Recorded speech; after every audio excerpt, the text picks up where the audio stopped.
হরে কৃষ্ণ কৃষ্ণ কৃষ্ণ হরে হরে, হরে রাম রাম রাম হরে হরে। কৃষ্ণ ভুলি যেই জীব অনাদি বহির্মুখ, অতএব মায়া তারে দেয় সংসার দুঃখ। শ্রীকৃষ্ণকে ভুলে জীব অনাদিকাল ধরে জড়া প্রকৃতির প্রতি আকৃষ্ট রয়েছে, তাই মায়া তাকে এ জড় জগতে নানা প্রকার দুঃখ প্রদান করছে। পরম করুণাময় ভগবান কৃষ্ণ স্মৃতি জাগরিত করতে মায়াগ্রস্ত জীবের কল্যাণে বেদ পুরাণ আদি শাস্ত্র গ্রন্থাবলী দান করেছেন। ভক্তি হচ্ছে ভগবানকে জানার ও ভগবত প্রীতি সাধনের একমাত্র সহজ উপায়। শাস্ত্রে যে 64 প্রকার ভক্তাঙ্গের কথা বলা হয়েছে, তার মধ্যে একাদশী ব্রত সর্বোত্তম।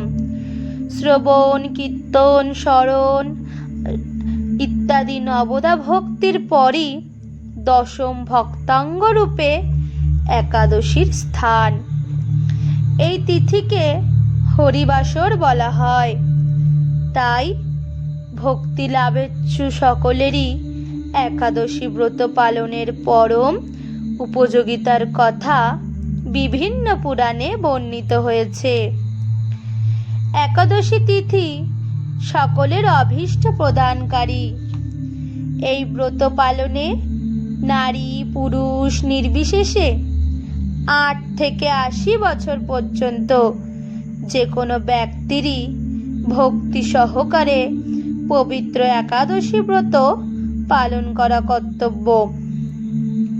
সংকটজনক অবস্থা বা জন্ম মৃত্যুর অশৌচে কখনো একাদশী পরিত্যাগ করতে নেই।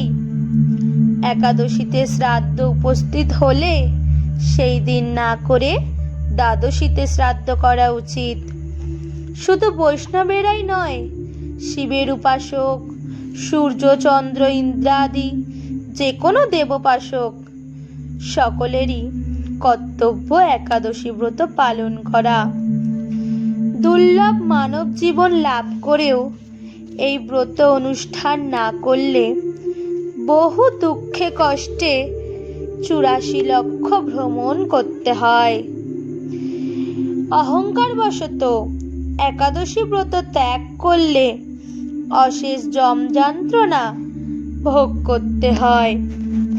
যে ব্যক্তি এই ব্রতকে তুচ্ছ জ্ঞান করে, জীবিত হয়েও সে মৃতের সমান। কেউ যদি বলে একাদশী পালনের দরকারটা কি, সে নিশ্চয় কুম্ভীপাক নরকের যাত্রী। যারা একাদশী পালনে নিষেধাজ্ঞা জারি করে, শনির কোপে তারা বিনষ্ট হয়।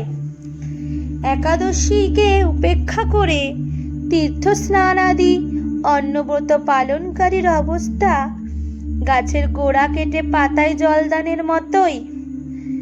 একাদশী বাদ দিয়ে যারা দেহ ধর্মে অধিক আগ্রহ দেখায়, ধর্মের নামে পাপ রাশিতে তাদের উদর পূর্ণ হয়।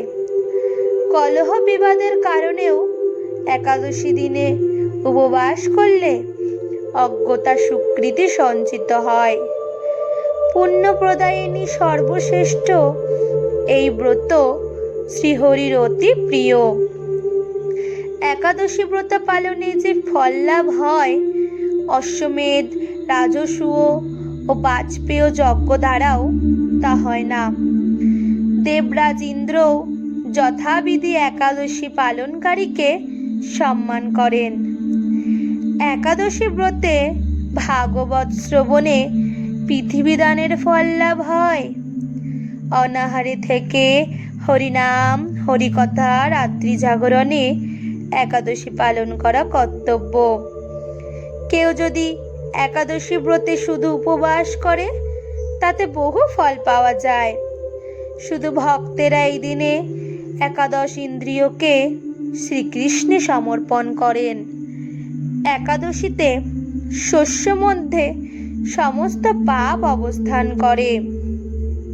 তাই শস্য জাতীয় খাদ্যদ্রব্য একাদশীর দিনে বর্জন করাই উচিত। নির্জলা উপবাসে অসমর্থ ব্যক্তি জল, দুধ, ফল মূল, এমনকি আলু, পেঁপে, কলা, ঘি, বাদাম অথবা সূর্যমুখী তেলে রান্না অনুকল্প প্রসাদ রূপে গ্রহণ করতে পারেন। রবি শস্য ও সয়াবিন তেল অবশ্যই বর্জনীয়। দশমী বিদ্যা একাদশীর দিন বাদ দিয়ে দ্বাদশী বিদ্যা একাদশী ব্রত পালন করতে হয়। একাদশীতে সূর্যোদয়ের পূর্বে বা সূর্যোদয়কালে যদি দশমী স্পর্শ হয় তাকে দশমী বিদ্যা বলে জেনে পরের দিন একাদশী ব্রত পালন করতে হয়। মহাদ্বাদশীর দিন হলে একাদশীর উপবাস ব্রতটি মহাদ্বাদশীতেই করতে হয়। একাদশী ব্রত পরের দিন উপযুক্ত সময়ে শস্য জাতীয় প্রসাদ গ্রহণ করে পালন করতে হয়। শাস্ত্রবিধি না মেনে নিজের মন গড়া একাদশী ব্রত করলে কোনো ফলই লাভ হয় না। দৈববশত যদি কখনো একাদশী ভঙ্গ হয়ে যায় তবে ক্ষমা ভিক্ষা করে পুনরায় ব্রত পালন করতে হয়। গঙ্গা স্নানে যেমন সবার অধিকার আছে, তেমনি একাদশী ব্রতের অধিকারও সকলেরই। শাস্ত্রে বিধবা সধবা সকলের জন্যই একাদশী ব্রত পালনের নির্দেশ দেওয়া হয়েছে। যারা সধবার একাদশী ব্রত পছন্দ করেন না, শাস্ত্রে তাদের বিষ্ণুদোহী বলা হয়েছে। শ্রী চৈতন্য মহাপ্রভু তার লীলাবিলাসের প্রথম থেকেই একাদশী ব্রত পালনের প্রথা প্রবর্তন করেছিলেন। শ্রীলজীব গোস্বামী তার ভক্তি সন্দর্ভে স্কন্দ পুরাণ থেকে উদ্ধৃতি দিয়ে বলেছিলেন, যে মানুষ একাদশীর দিন শস্যদানা গ্রহণ করে সে তার পিতা, মাতা, ভাই ও গুরু হত্যাকারী। সে যদি বৈকুণ্ঠ লোকে উন্নীত হয় তবুও তার পতন হয়। একাদশীর দিন ভগবানের জন্য সব কিছু রন্ধন করা হয়, এমনকি অন্ন ডালও, কিন্তু সেই অন্ন প্রসাদ সেই দিন গ্রহণ করা উচিত নয়। সেই প্রসাদ পরের দিন গ্রহণ করার জন্য রেখে দেওয়া যেতে পারে। শ্রীপুরী ধামে জগন্নাথের অন্ন প্রসাদ গ্রহণে দোষ নেই, এই ধারণার বশবর্তী হয়ে অনেকেই একাদশীতে নিঃসংকোচে অন্নপ্রসাদ গ্রহণ করেন। এটি সম্পূর্ণ শাস্ত্রবিরুদ্ধ বিচার। একাদশীতে উপবাস অত্যন্ত গুরুত্বপূর্ণ, তবে কেবল অনাহারে উপবাস করাটাই মুখ্য উদ্দেশ্য নয়। মুখ্য উদ্দেশ্য হচ্ছে গোবিন্দ বা শ্রীকৃষ্ণের প্রতি অধিক শ্রদ্ধা ও প্রেমপরায়ণ হওয়া। উপ মানে নিকটে, বাস মানে অবস্থান করা, অর্থাৎ শ্রীহরির নিকটে অবস্থান করা। একাদশীর দিন উপবাস করার মুখ্য উদ্দেশ্য হচ্ছে শারীরিক আবশ্যক কর্তব্যগুলি খর্ব করে ভগবানের মহিমা কীর্তন এবং অন্যভাবে ভগবানের সেবা করে সময়ের সদ্ব্যবহার করা। ভোরে শয্যা ত্যাগ করে শুচিশুদ্ধ হয়ে শ্রীহরির মঙ্গল আরতিতে অংশগ্রহণ করতে হয়। শ্রীহরির পাদপদ্মে প্রার্থনা করতে হয়, হে কৃষ্ণ, আজ যেন এই মঙ্গলময়ী পবিত্র একাদশী সুন্দরভাবে পালন করতে পারি, আপনি আমাকে কৃপা করুন। একাদশীতে গায়ে তেল মাখা, সাবান মাখা, পরনিন্দা, পরচর্চা, মিথ্যা ভাষণ, ক্রোধ, দিবানিদ্রা, সাংসারিক আলাপাদি বর্জনীয়। এই দিন গঙ্গা আদি তীর্থে স্নান করতে হয়।